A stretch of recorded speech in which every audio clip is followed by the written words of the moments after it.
wabarakatuh. Innal hamdalillah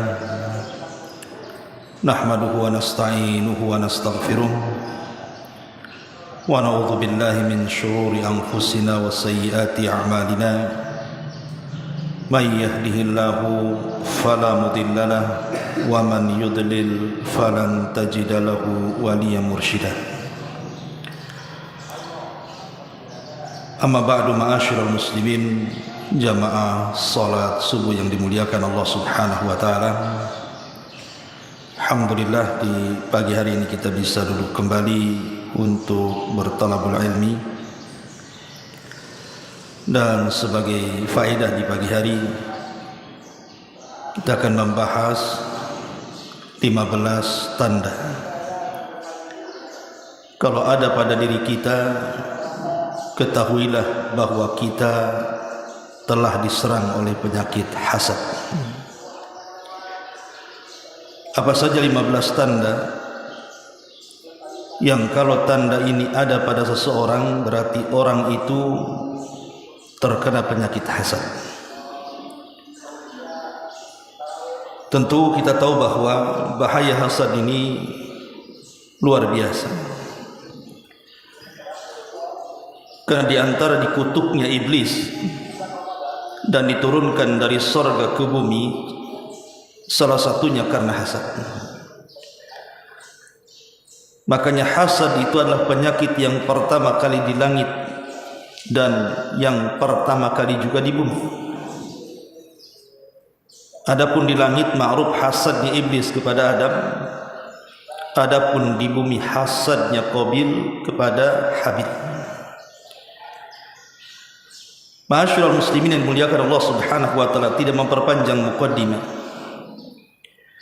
Yang pertama kata para ulama, al-haznu fi farahil akharin. Pertama, ketika orang itu bersedih melihat kebahagiaan yang ada pada orang lain. Ketika ada saudara kita diberikan rizki oleh Allah Subhanahu wa taala, maka hati kita merasa sedih. Kenapa dia yang diberikan rizki dan tidak saya? Maka kalau ada perasaan seperti ini, ketahuilah berarti dia sudah ada tanda-tanda hasad, karena tidak redha dengan pemberian Allah Azza wa Jalla. Yang kedua, al-ghiratu wa intiqamu alal akharin. Mudah cemburu akan nikmat yang Allah berikan kepada orang lain, sehingga terkadang tertanam dendam dalam hatinya, hendak menghancurkan kenikmatan yang ada pada orang lain. Dan ini alamat hasad yang tampak, karena hasad itu adalah keinginan untuk supaya kenikmatan pada orang lain itu hancur dan berpindah kepada dirinya. Kemudian yang ketiga, at-tafkir bisu' lil akharin. Cara berpikirnya jelek, cara berpikirnya buruk, sehingga apapun kenikmatan yang ada pada orang lain itu bagi dia salah. Maka ini juga tanda-tanda hasad. Kemudian yang keempat, dha'fu thiqati billah. Lemahnya keyakinan kepada Allah Subhanahu wa taala. Kalau kita sudah tidak yakin dengan Allah Subhanahu wa taala bahwa Allah membagi-bagi rizki itu sesuai dengan kehendak dan keadilannya, maka ketahuilah bahwa dalam hatinya ada hasad.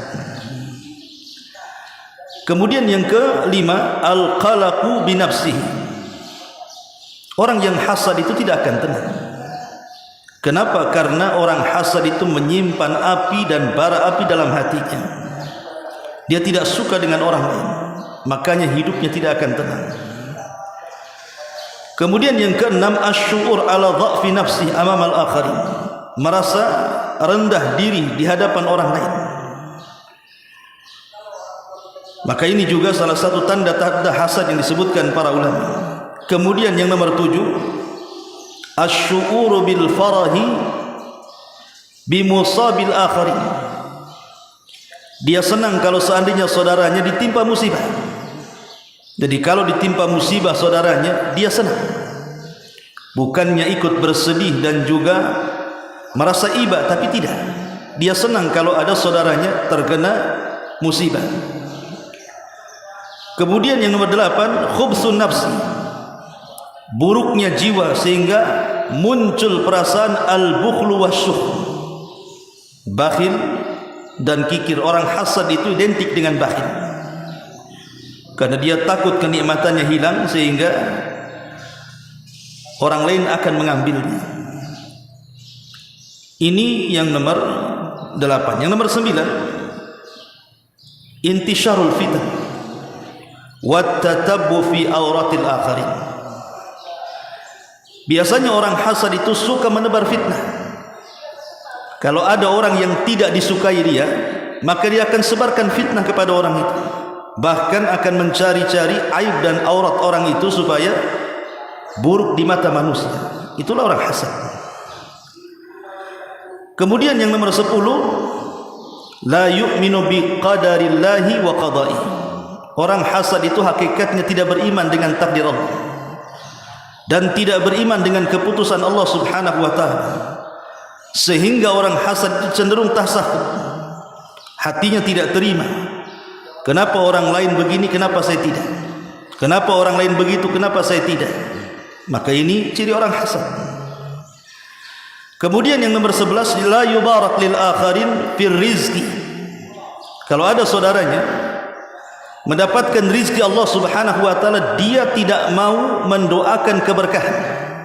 Harusnya kalau seandainya ada saudara kita yang mendapatkan rizki dari Allah Subhanahu wa taala, maka dia harusnya mengatakan alhamdulillah, Allah telah memberikan rizki kepada saudara kita, tapi ya Rabb, berikan rizki kepadaku yang jauh lebih baik dibandingkan dia. Harusnya seperti itu. Doakan keberkahan. Kemudian yang nomor 12, asyakwa wa la yashkuru ala nikmatillahi azza wa jalla. Orang hasad itu suka mengeluh biasanya, dan dia tidak pernah bersyukur akan nikmat Allah Subhanahu wa taala. Kemudian yang nomor 13, yamdahu nafsah ala nikmatillahi alaihi, suka memuji-muji dirinya. Kalau ada kenikmatan, dia puji kenikmatan itu. Maksudnya bukan memuji tahadus bin nikmah, tidak, tapi dalam rangka ujub. Kemudian yang nomor 14, ad-du'a alal akharina bisu, suka mendoakan keburukan kepada orang lain. Kalau ada orang lain pamannya usahanya lancar, dia pun berdoa, ya Allah hancurkan usahanya. Kalau ada orang lain diberikan ilmu, ya Allah bodohkan dia. Orang yang hasad itu doanya tidak ada yang baik, dia pasti berdoa buruk kepada orang lain. Ini yang nomor 14. Dan yang terakhir, talabur rizqi lil haram. Orang hasad itu biasanya dia tidak mempedulikan soal mencari rizki. Dia akan mencari rizki baik yang halal ataupun yang haram. Yang penting dia bisa mengungguli yang lainnya. Dan inilah 15 yang disebutkan para ulama tentang alamat hasad. Lalu bagaimana solusinya? Baik, kita akan bahas satu persatu. Saya hanya cerita secara global dulu. Yang pertama, di antara alamat hasad tadi, al-haznu bi farahil akharin. Dia merasa senang kalau merasa sedih kalau seandainya ada orang lain di atas kesenangan. Orang hasad kan begitu. Kalau ada tetangganya diberikan ilmu, diberikan harta, diberikan jabatan, maka sempit dadanya. Dia tidak yakin dengan pemberian Allah Subhanahu wa taala. Padahal Nabi SAW bersabda dalam sebuah hadis yang dikeluarkan Al-Imam Hakim dalam Mustadraknya. Nabi mengatakan, innallaha qasama bainakum akhlaqakum kama qasama bainakum arzaqakum. Sesungguhnya Allah Subhanahu wa taala sudah membagi-bagi di antara kalian akhlak-akhlak kalian, sebagaimana Allah juga membagi di antara kalian rizki-rizki kalian. Jadi rizki Allah Subhanahu wa taala itu sudah dibagi oleh Allah Azza wa Jalla. Dan Allah itu ketika memberikan rizki kepada kita, Dia beri dengan seadil-adilnya. Allah sangat adil dengan rizki yang Allah berikan kepada kita. Kalau ada orang yang mengatakan, lah kenapa si fulan kalau usaha kau lancar terus, bentang-bentang tikar terus, saya pula gulung-gulung terus. Tak pernah terbentang-bentang tikar itu. Asih bangkrut saja. Sebenarnya ada hikmah di balik itu, ikhwan. Di antaranya adalah terkadang Allah Subhanahu wa taala sengaja tidak memberikan orang miskin itu kekayaan, itu kemaslahatan dia.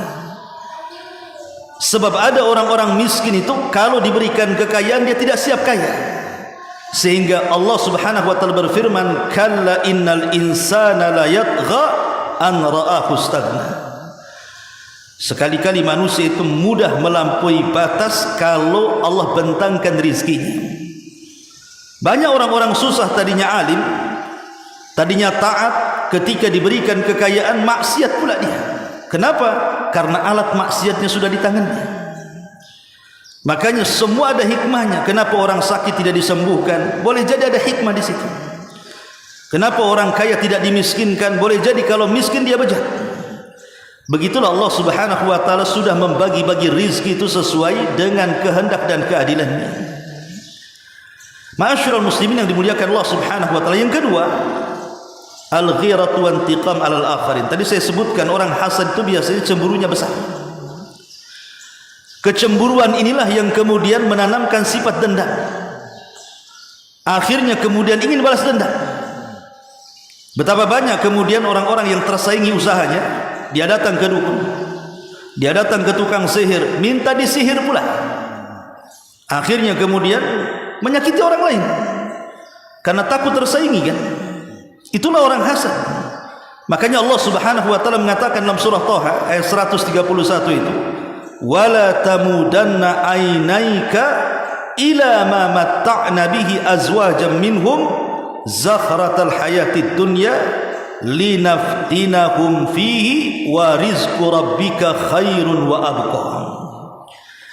Dan janganlah kalian tunjukkan kedua mata kalian kepada apa yang telah kami berikan kepada golongan-golongan dari mereka sebagai bunga kehidupan dunia untuk kami coba mereka dengan harta itu, dan karunia Allah bagi kalian jauh lebih baik dan lebih kekal.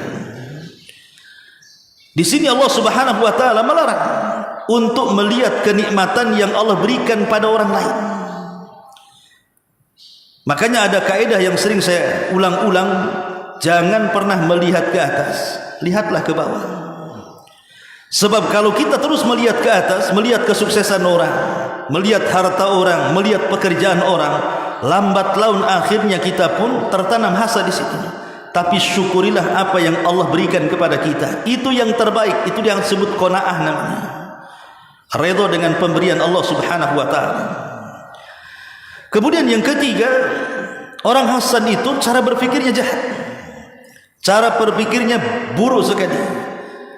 Makanya kemudian orang hasad ini setiap hari berpikir bagaimana caranya kenikmatan orang lain itu hilang, kenikmatan orang lain itu hancur. Kalaupun tidak berpindah kepada dia tidak ada masalah.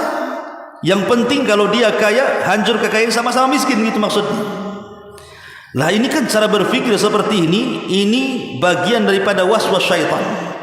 Makanya kenapa kemudian kita disuruh untuk banyak membaca suratul falaq supaya kita tidak terkena waswas syaitan. Qul a'udzu birabbil falaq min syarri ma khalaq wa min syarri ghasiqin idza waqab wa min syarri naffatsati fil 'uqad wa min syarri hasidin idza hasad. Kita berlindung kepada Allah dari keburukan orang yang hasad ketika memainkan hasad. Kenapa di sini apabila orang hasad ketika memainkan hasad? Karena kita ini punya hasad semua. Saya, Anda, tidak ada manusia yang tidak ada hasad dalam hatinya. Semua manusia itu punya hasad. Tapi hasadnya orang baik tidak memadaratkan. Yang jadi madarat itu adalah hasadnya orang jahat. Siapa yang tidak kepengen dunia, ikhwan? Kita semua punya keinginan pengen dunia. Ketika saudara kita punya mobil, kita juga pengen punya mobil. Itu hasad. Ketika ada saudara kita punya rumah, kita juga pengen punya rumah. Itu hasad. Tapi hasad seperti ini tidak membahayakan. Tetapi kalau sudah dia mainkan hasadnya, dia pandang kekayaan orang, kemudian dia berpikir dengan pikiran buruk, macam mana dia kemudian punya kekayaan, dari mana? Mulai dia terpikir tuh, Jangan-jangan punya tuyul pula dia. Mulai dia terpikir macam-macam kan. Itu waswas dari syaitan. Ya. Maka perbanyaklah ta'awud kepada Allah Subhanahu wa taala min syarri hasidin idza hasad. Kemudian yang nomor 4, dha'fu thiqati billah. Orang yang hasad itu lemah kepercayaan dan keyakinannya kepada Allah. Makanya ada istilah para ulama, thiq billahi wa ahsinidh dhanna bihi wa 'alliq bihi qalbaka wa tawakkal 'alaihi wa akthir min dzikrihi. Apa kata para ulama? Tanamkan keyakinan yang kuat kepada Allah. Kemudian berbaik sangkalah dengan Allah. Gantungkan hatimu dan bertawakallah kepada Allah, dan sering-seringlah menyebut-nyebut nama Allah, kata ulama. Kenapa demikian? Karena orang yang yakin dengan Allah Subhanahu wa taala pasti dia akan memiliki kepercayaan diri. Walaupun dia kaya, saya miskin, kemuliaan bukan ada pada kekayaan. Walaupun dia punya pangkat dan jabatan, saya tidak, kehormatan bukan ada pada pangkat dan jabatan. Dia yakin inna akramakum indallahi atqakum, bahwa tidak ada manusia yang paling mulia kecuali hanya bertakwa, bukan karena harta ataupun jabatan.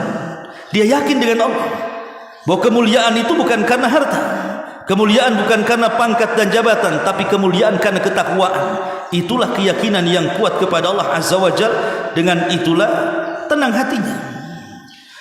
Kemudian juga yang nomor 5 tadi, al-qalaqu bi nafsi. Orang hasad itu enggak tenang hidupnya, ikhwan. Tidak akan tenang karena dibayang-bayangi melihat kekayaan orang. Macam mana dia seperti itu? Kok bisa? Kenapa saya tidak? Jangan-jangan ini, jangan-jangan itu. Akhirnya kemudian setiap malam orang hasad, dia tidak akan bisa tidur dia, karena memikirkan kejahatan dia kepada orang lain. Makanya hendaklah kita ini banyak-banyak berzikir kepada Allah Subhanahu wa taala supaya tenang hatinya. Allah katakan, ala bi dzikrillahi tatmainnul qulub. Ingatlah dengan zikir kepada Allah, tenanglah hati kita. Kemudian yang nomor 6, asy'uru ala dha'fi nafsihi. Punya perasaan lemahnya diri kita di hadapan orang, sehingga tidak mau berjumpa dengan orang. Dan ini bahaya, ikhwatu fillah, muliakan Allah Subhanahu wa taala. Saya katakan tadi bahwa kelemahan orang itu bukan karena tidak punya harta. Kelemahan orang itu bukan karena tidak punya pangkat dan jabatan, bukan itu. Sebagaimana kekuatan itu bukan ada pada harta ataupun pada kekayaan, tidak. Lemah dan kuat itu bukan di situ. Tapi lemah dan kuat itu ada pada iman. Ada pada iman. Makanya iman itu disebut yazidu wa yanqus, bisa bertambah, bisa berkurang. Bertambah dengan ketaatan dan berkurang dengan kemaksiatan kepada Allah Subhanahu wa taala. Kemudian yang nomor 7, asy'uru bi farahin bi musabil akharin. Merasa senang kalau orang lain dapat musibah. Umpamanya orang yang kita hasadi ini, dia punya harta, sekali mungkin mobilnya kecelakaan, syukur, disyukuri sama dia, alhamdulillah, mudah-mudahan ringsek sekali itu mobilnya. Umpamanya rumahnya kebakaran, alhamdulillah, mudah-mudahan habis tuh rumahnya. Orang hasad seperti itu. Umpamanya orang yang dihasadi itu seorang alim, kemudian difitnah orang, mudah-mudahan habislah dia. Oh, rupanya dia betul seperti itu. Dan seperti itu. Karena orang hasad itu sering saya katakan, ikhwan, kenapa orang bisa hasad kepada kita? Hakikatnya karena dia tidak punya apa yang ada pada diri kita. Kenapa orang hasad itu? Ini kuncinya. Sebab kalau dia tidak hasad, berarti dia punya apa yang ada pada diri kita. Ketika dia tidak punya apa yang ada pada diri kita, disitulah dia hasad kepada kita.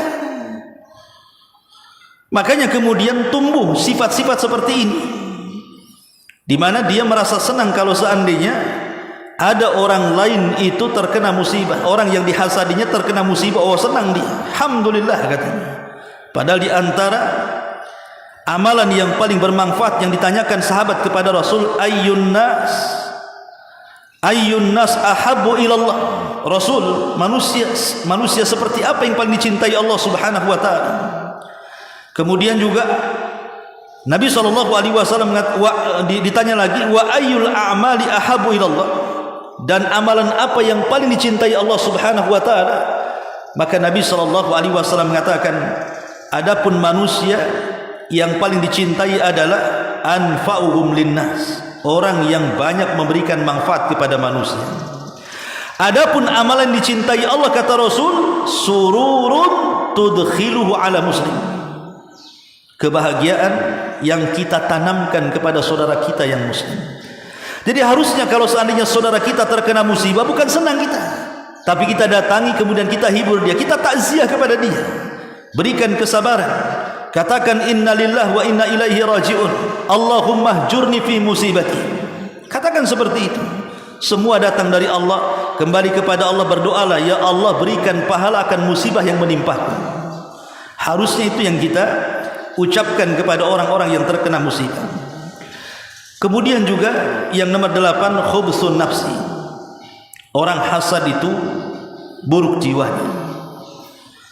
Akhirnya kemudian dari buruk jiwa inilah tertanam sifat hasad yang melahirkan kebakhilan tadi. Makanya Nabi SAW selalu berlindung jangan sampai kita terkena penyakit bakhil. Satu hari Nabi SAW ala dha'fir riwayah tentunya, sebenarnya melemahkan hadis ini,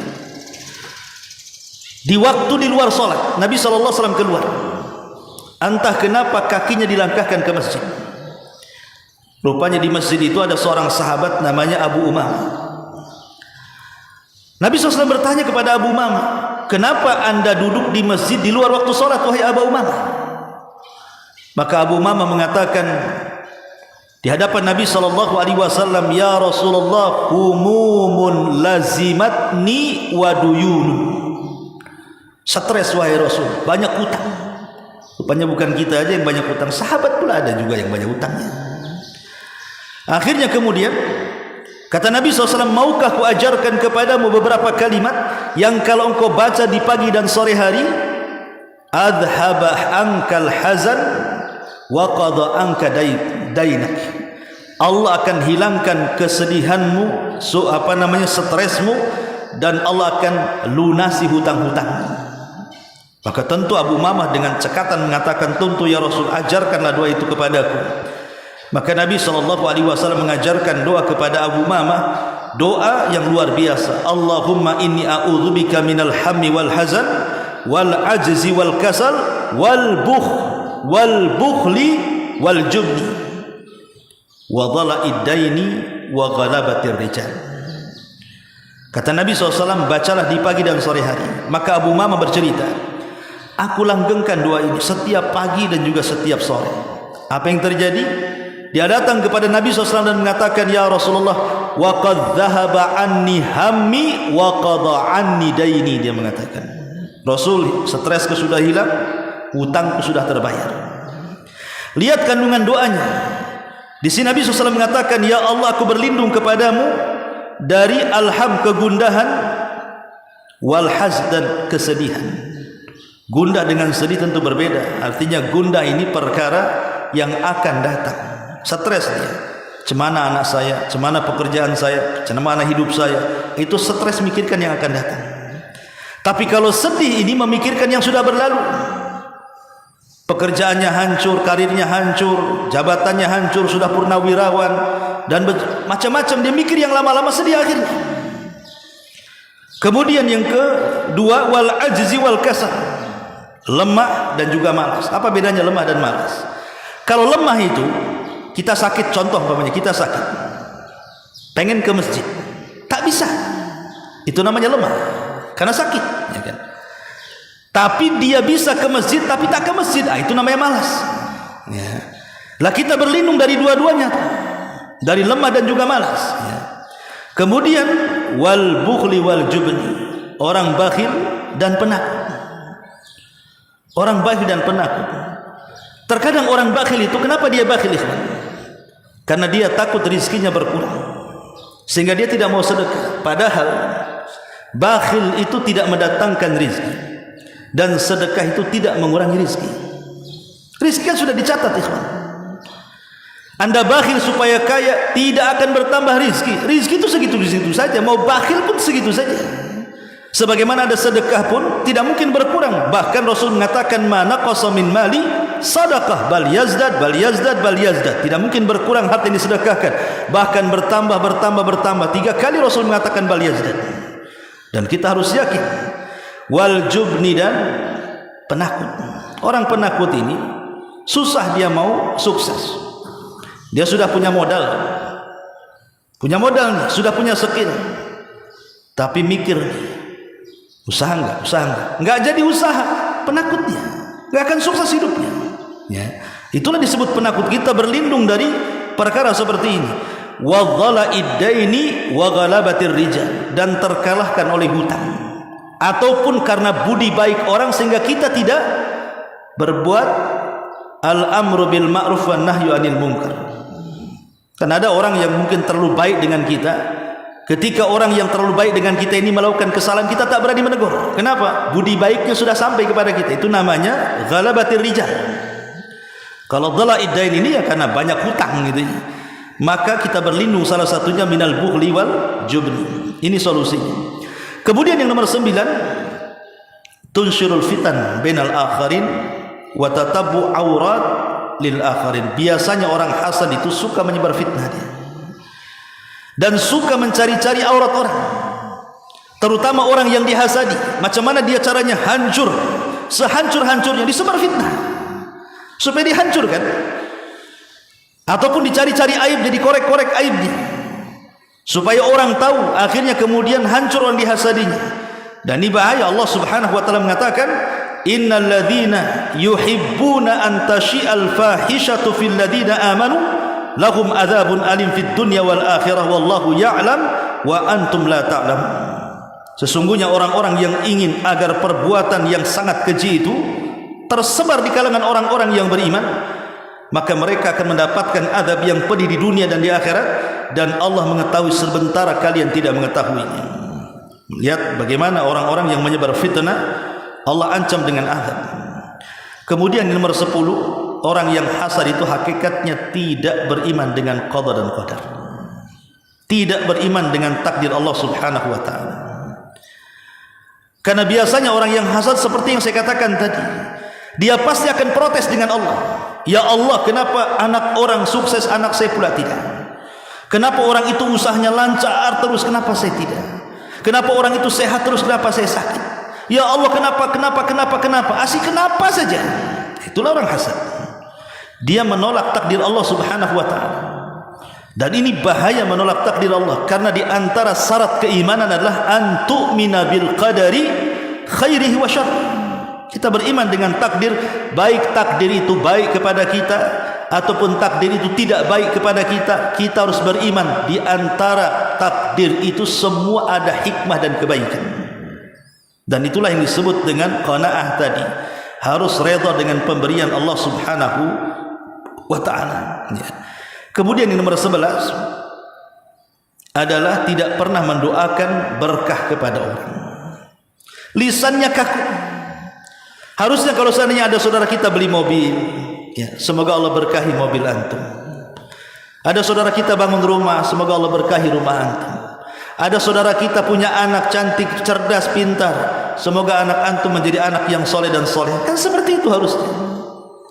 Karena bagaimanapun kalau kita mendoakan kebaikan kepada orang lain, hakikatnya kita sedang mendoakan kebaikan pada diri sendiri. Ingat hadis Nabi SAW mengatakan, barang siapa yang mendoakan saudaranya tanpa sepengetahuannya, malaikat akan datang kepada kita dan dikatakan walaka misl, dan seperti itulah engkau yang akan didapat. Artinya kalau kita katakan ya Allah, semoga saudara kita ini dilancarkan rezekinya, malaikat akan datang kepada kita tuh, kamu juga dilancarkan. Gitu maksudnya. Makanya dalam ilmu parenting itu, kalau seandainya kita sudah mendidik anak kita sebaik mungkin, tetapi Allah takdirkan pula anak kita ini nakal senakal-nakalnya, belum pula berubah, lelah kita mendidik anak kita itu, cobalah kita doakan anak orang. Itu maksudnya. Doakan anak orang yang sama-sama nakalnya. Ya Allah, anak tetangga saya nakal, anak saya juga nakal gitu. Tapi perbaikilah anak orang itu, dan juga perbaiki anak saya. Nanti malaikat akan datang ketika kita katakan ya Allah, mudah-mudahan anak tetangga itu menjadi anak soleh dan soleh. Malaikat akan datang, anakmu juga akan menjadi anak yang soleh dan soleh. Seperti itu, ya. Ma'asyiral muslimin yang dimuliakan Allah Subhanahu wa taala. Makanya doa keberkahan kepada harta itu penting. Jadi kalau Allah takdirkan kita diberikan usaha yang lancar, maka kita katakan Masya Allah la quwata illa billah. Katakan seperti itu. Ingat kita ashabul jannatain dalam surah Al-Kahfi. Ketika ada dua orang yang berserikat, yang namanya orang berserikat itu Allah mengatakan apa? Wa inna minal khulata wa inna katsiran minal khulata la yabghi ba'duhum ala ba'din. Itu saja ayatnya. Wa inna katsiran minal khulata, kebanyakan orang yang berserikat kalau bisnis itu pasti ada yang berbuat zalim salah satunya. Makanya banyak orang yang usaha itu tidak mau dia berserikat. Karena kebanyakan orang berserikat itu kalau 2-3 orang sampai 10 orang berserikat dalam sebuah usaha, pasti ada yang zalim di dalamnya. Itu nas Quran. Akhirnya 2 orang yang berserikat di zaman itu, di zaman Bani Israel, karena bermasalah dibagi sahamnya 50%. Subhanallah, yang satu bakhil, yang satu pula dermawan. Setelah sahamnya dibagi, yang dermawan ini semua disedekahkan hartanya. Yang bakhil pula diberikan 2 kebun. Makanya disebutkan kisah 2 kebun. Kemudian dibelikan budak-budak supaya mengelola kebunnya. Dibelikan rumah, dia pun menikah dan begitu seterusnya. Allah takdirkan rezekinya lancar. Ini yang satu ini, yang ahli sedekah tadi karena habis uang yang disedekahkan, dia ingin mencari pekerjaan daripada kepada orang lain, tentu kepada kawan syirikatnya. Boleh jadi mungkin ada niat baik mau menerima sebagai pekerja karena niatnya hanya mencari makan saja.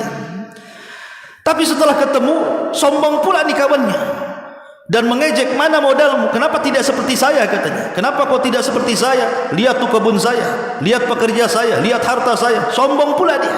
Kemudian mencaci saudaranya.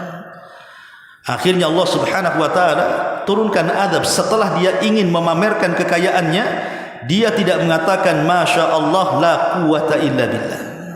Dia tidak mengucapkan kalimat itu. Itu kan kalimat keberkahan.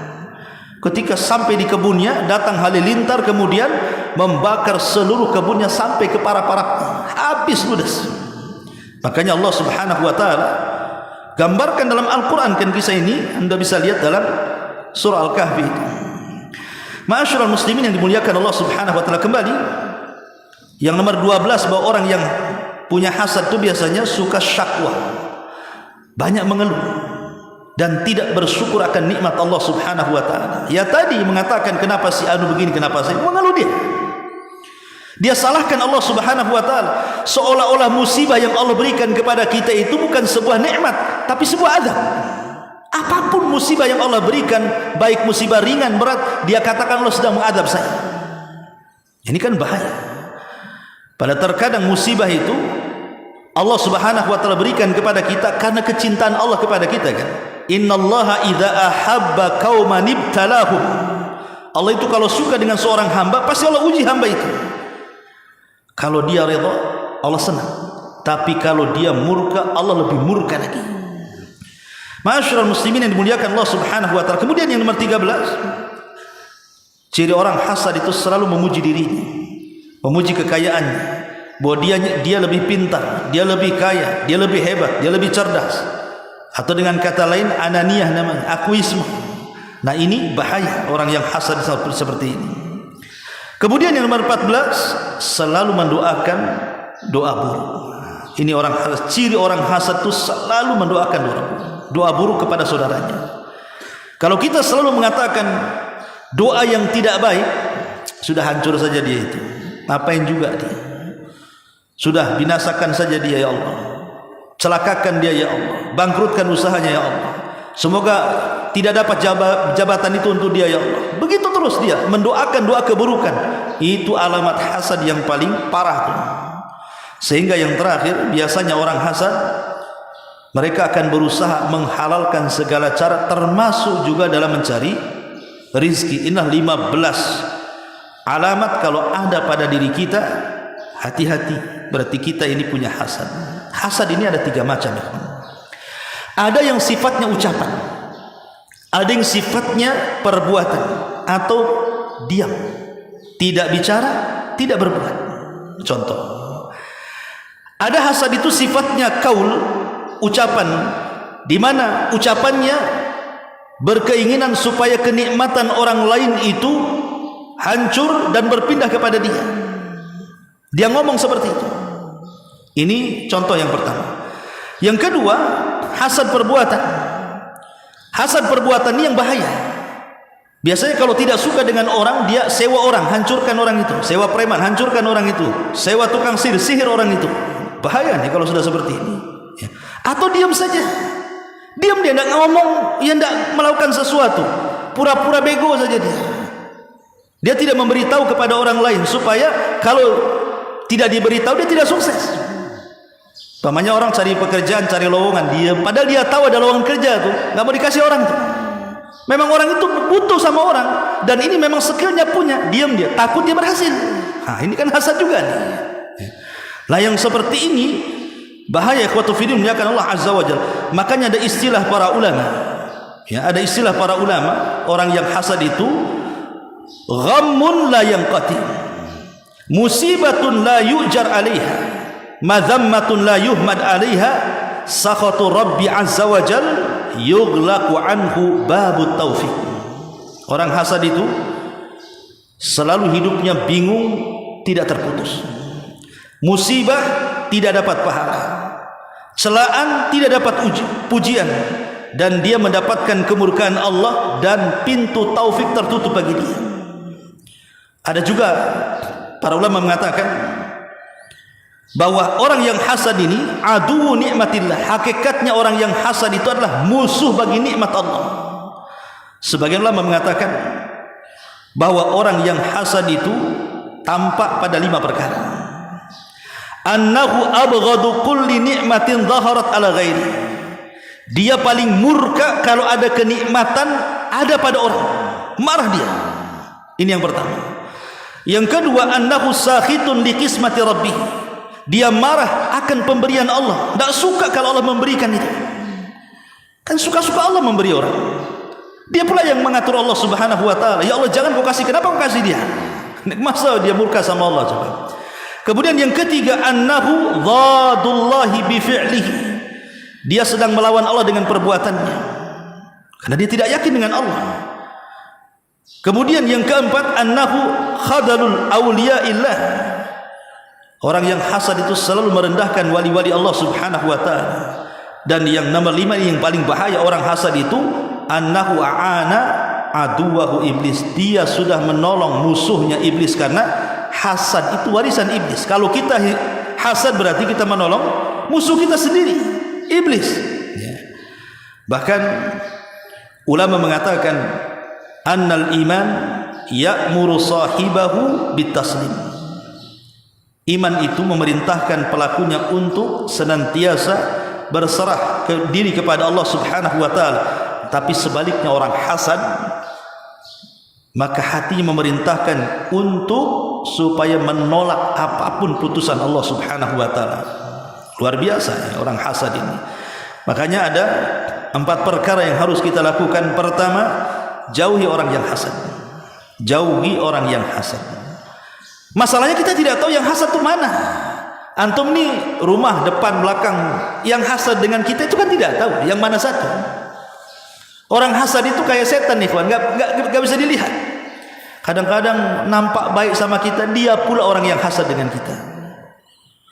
Makanya dari sini, karena orang yang hasad itu terkadang tidak tampak oleh mata, berarti tidak ada yang bisa melawan orang hasad kecuali Allah. Minta pertolongan kepada Allah, perbanyak ucapan la haula wala quwata illa billah. Tidak ada daya dan kekuatan kecuali hanya Allah yang akan melawannya. Ini yang pertama. Yang kedua, qada'ul hawaij bisirri wal kitman. Kalau kita ini punya pekerjaan yang bagus, punya kekayaan yang banyak, punya penghasilan, jangan diceritakan. Jangan diceritakan kepada orang. Ketika kita diceritakan kepada orang lain terangsang, akhirnya hasad dengan kita. Orang bego kok bisa kaya? Mulai dia. Tak sekolahnya kok dia bisa kayak gitu tuh. Akhirnya macam-macam cara berpikirnya. Itulah buruknya orang hasad itu. Ya. Kemudian juga makanya dalam sebuah asar dari Muadz bin Jabal radhiyallahu anhu, Nabi SAW mengatakan, ista'inu ala qadha'i hawaijikum bil kitman fa inna kulla dhi ni'matin mahsudun, kata Rasul. Ista'inu, mintalah pertolongan kepada Allah tentunya ketika kita ini melakukan hajat kita, pekerjaan kita dengan cara sembunyikan. Kenapa? Karena setiap orang yang diberikan nikmat itu pasti ada orang yang hasad kepadanya. Setiap orang diberikan nikmat ada orang yang hasad.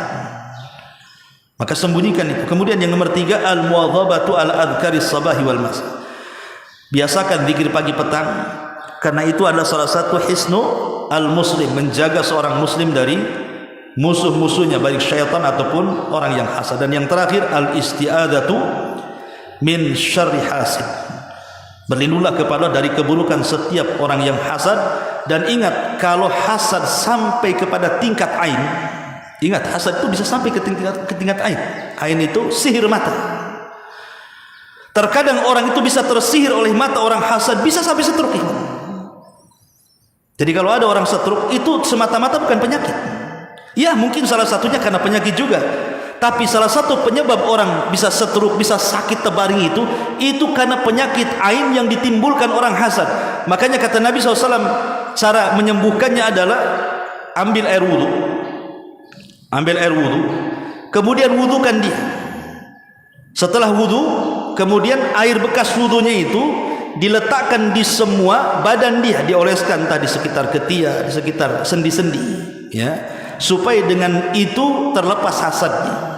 Jadi tidak semua orang sakit parah itu karena sebuah penyakit, bisa saja karena terserang sihir. Ya, bisa dengan cara seperti itu, mungkin dengan cara ruqyah. Makanya Nabi SAW itu selalu berlindung dari penyakit ain, karena kebanyakan orang itu mati karena ain, bukan karena mati penyakit. Penyakit ini sebabnya, tapi yang utama adalah ainnya. Terkadang begini ikhwan, pamannya nih antum buat acara di rumah, tamu banyak, ya.